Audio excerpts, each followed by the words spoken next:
이번 사연은 며느리를 술집 여자 취급하던 시부모가 며느리에게 말은 못하고 뼈저리게 후회하며 산다는 사연인데요. 무슨 일이 있었던 걸까요? 함께 보시겠습니다. 사연 시작 전에 좋아요, 구독 부탁드리겠습니다. 채널에 큰 힘이 됩니다. 안녕하세요. 40대 중반 미모의 카페 여주인입니다. 그전에는 남들에게 싫은 소리 못하는 성격이었는데 이제는 할 말 못하고 집에 오는 경우가 거의 없는 사람이 되었네요. 이게 다 시부모님 덕분이 아닌가 합니다. 특히 시어머니 덕분이죠. 할 말은 할 줄 아는 것이 카페 운영에도 도움이 많이 되는 것 같아요. 예전에는 저보다 나이가 많은 사람을 보면 예의를 갖춰서 대했습니다. 우리는 모두 어렸을 때 그렇게 배웠잖아요. 그런데 시부모님을 겪으면서 저보다 한참 나이가 많은 사람이어도 어른답지 못하면 예의를 갖춰서 대하지 않게 되었습니다. 저는 남편과 지인의 소개로 만나 결혼까지 하게 되었습니다. 저는 그때 아는 사람의 카페에서 일하고 있었어요.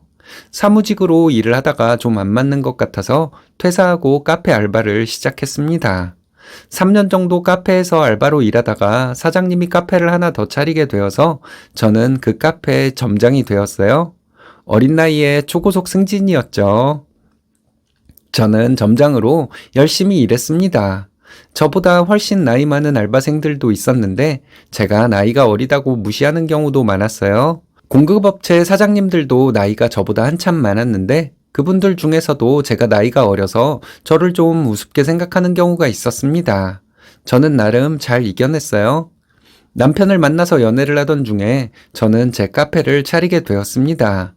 제가 그때까지 모아놓았던 돈에 부모님의 지원금을 합쳐서 대출 없이 카페를 차리게 되었어요. 그때는 지금처럼 카페가 많지 않던 때였기 때문에 장사가 잘 되었습니다. 부모님이 지원해 주셨던 돈을 2년도 안 되어 은행 이자까지 쳐서 전부 갚을 수 있었어요. 저는 점장일 때도 그랬지만 사장이 되어서도 매장에서 핸드폰을 만지지 않았습니다. 제가 핸드폰을 만지는 것을 보게 되면 알바생들도 핸드폰을 만지기 때문이었죠. 남편과 연애를 할 때부터 저는 남편에게 제가 연락이 안 되는 시간을 알려주었습니다. 그런데 결혼 전부터 시어머니는 저에게 시도 때도 없이 전화를 하셨어요. 시어머니도 제가 연락이 안 되는 시간을 알고 계셨는데 제가 전화를 안 받으면 짜증을 내시더라고요. 성질 급한 어른이라서 그런가 보다 하고 이해했습니다. 결혼 후에 시어머니는 며느리인 저에게 참 불평불만이 많으셨습니다. 연락이 왜 안 되냐부터 시작해서 제대로 하는 것이 하나 없다는 말씀까지 하셨어요. 제가 자영업을 하다 보니 시간을 자유롭게 쓸 수는 있어요. 그렇다고 해서 시어머니 시키는 대로 저를 오라가라 하시는 건 좀 아니잖아요. 저희 신혼 때 시어머니는 시간 관계없이 저에게 전화해서 시댁으로 오라고 하셨습니다. 사소한 심부름까지 저에게 시키셨죠. 처음에 몇 번은 시어머니가 하라는 대로 해드렸는데 이러다가는 끝이 없을 것 같더라고요. 그래서 저는 남편에게 말했고 남편은 시어머니에게 말씀드려서 시어머니가 저를 마음대로 부르는 일은 없었습니다. 그 후로 시어머니는 명분을 참 좋아하셨어요. 저를 오라고 할 때마다 어떤 명분을 내세웠는데 그게 일하고 있는 저를 오라고 할 만한 명분은 아니었습니다. 시어머니는 이런 이유로 시어머니가 며느리에게 오라고 했으면 일하다 말고 뛰어와야지. 이런 식으로 말씀하셨지만 상식적으로 이해가 안 가는 경우가 참 많았죠. 몇 년 후부터는 시어머니가 오라고 해도 안 가기 시작했습니다. 시어머니는 제가 오라 해도 가지 않으니 다른 것으로 트집을 잡으시더군요. 며느리가 안부 전화를 자주 안 한다. 음식도 할 줄 아는 게 없다. 여자가 집에서 남편을 챙길 줄을 모른다. 남편을 떠받들 줄을 모른다. 이런 걸로 시어머니는 은근히 저에게 스트레스를 주셨습니다. 남편은 제가 카페를 운영하면서 얼마를 버는지 시댁 식구들에게 말하지 말자고 하더라고요. 지금은 예전보다 수입이 줄기는 했지만 지금도 저는 일반 회사원보다 훨씬 돈을 많이 벌고 있습니다. 제가 카페를 해서 돈을 많이 번다는 것을 알면 시어머니의 요구사항이 많아질 거라면서 남편은 제 수입을 시댁에 알리지 말자는 것이었어요. 그래서 시부모님은 제가 일반 회사원보다 좀 적게 버는 것으로 알고 계셨습니다. 시어머니는 저에 대해서 하나도 마음에 드는 구석이 없다고 말씀하셨어요.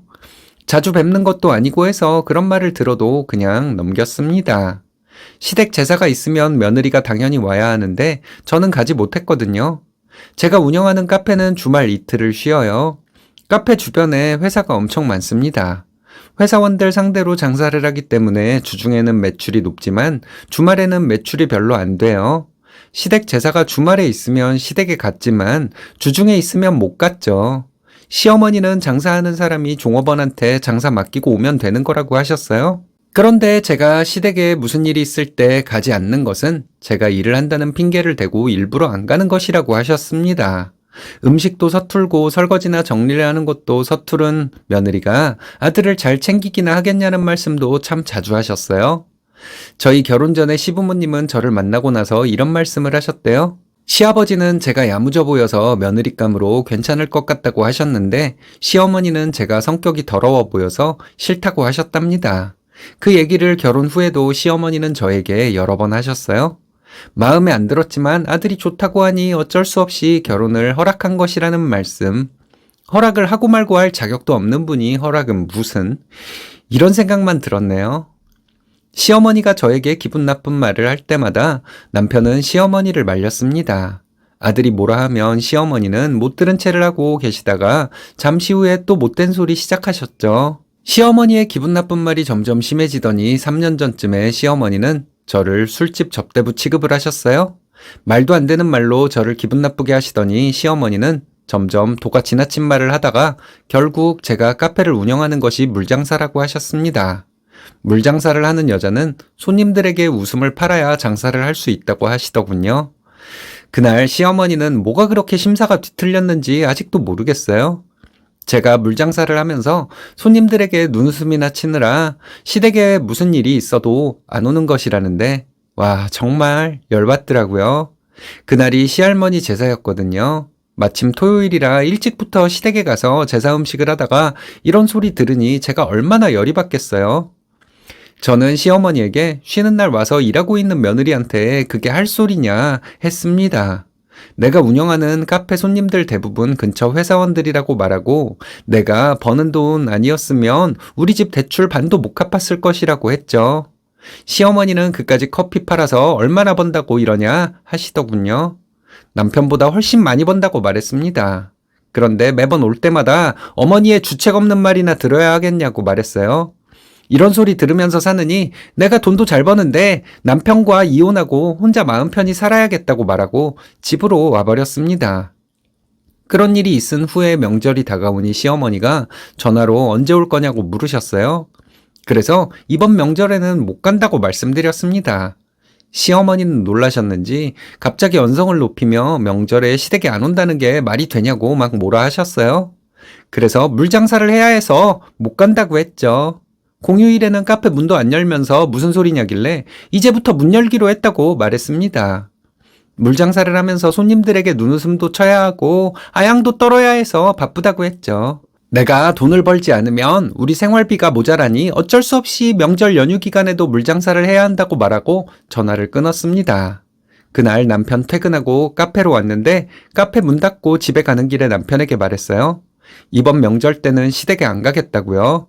시어머니가 나를 술집 접대부 취급을 해서 시댁에 못 가겠다고 했더니 남편은 한숨을 쉬면서 알겠다고 했습니다. 그리고 진짜로 명절에 시댁 안 가고 친정으로 갔어요. 저희 엄마에게 무슨 일이 있었는지 다 말씀드렸고 저희 엄마는 화는 나는데 화는 내지 못하는 것 같았습니다. 그리고 그 후로 시댁에 매달 보내던 돈을 안 보냈어요. 저희는 매달 30만 원씩 시어머니 계좌로 돈을 보냈거든요. 명절 지나고 시댁에 갔을 때 시어머니가 돈이 안 들어왔다고 하시는데 제 눈치를 좀 살피는 듯한 말투였습니다. 그래서 제가 그랬죠. 어머니는 며느리가 물장사에서 번 더러운 돈 받기 싫을 것 같아서 안 보냈어요. 앞으로 안 보낼 거예요. 시어머니는 당황스러운 표정이었습니다. 그리고 3년 동안 저는 시댁에 제사, 명절, 친척들 결혼식 모두 참석하지 않았어요. 시어머니에게 물장사를 하느라 시간이 없다고 말하고 안 갔죠. 언젠가부터 그렇게 수다스럽던 시어머니가 말수가 줄어들었습니다. 그리고 저에게 말할 때 말투가 달라지더라고요. 예전에는 신경질적인 말투였는데 온화한 말투로 바뀌더군요. 저는 반대로 시어머니에게 말할 때 딱딱한 사무적인 말투로 바뀌었고요. 시어머니 얘기만 적었는데 시아버지도 저에게 스트레스 준 일 꽤 많아요. 제가 시어머니에게 막말하고 비꼬듯이 말하고 그러니까 시아버지도 저에게 말로 스트레스 주는 일이 없어졌습니다. 시댁에 자주 가지는 않았지만 가게 되면 부엌에 있는 시간도 별로 없었어요. 저는 시댁에서 손님처럼 있다가 왔습니다. 시부모님에게 왜 그렇게 착하게 보이려고 노력했는지 모르겠어요.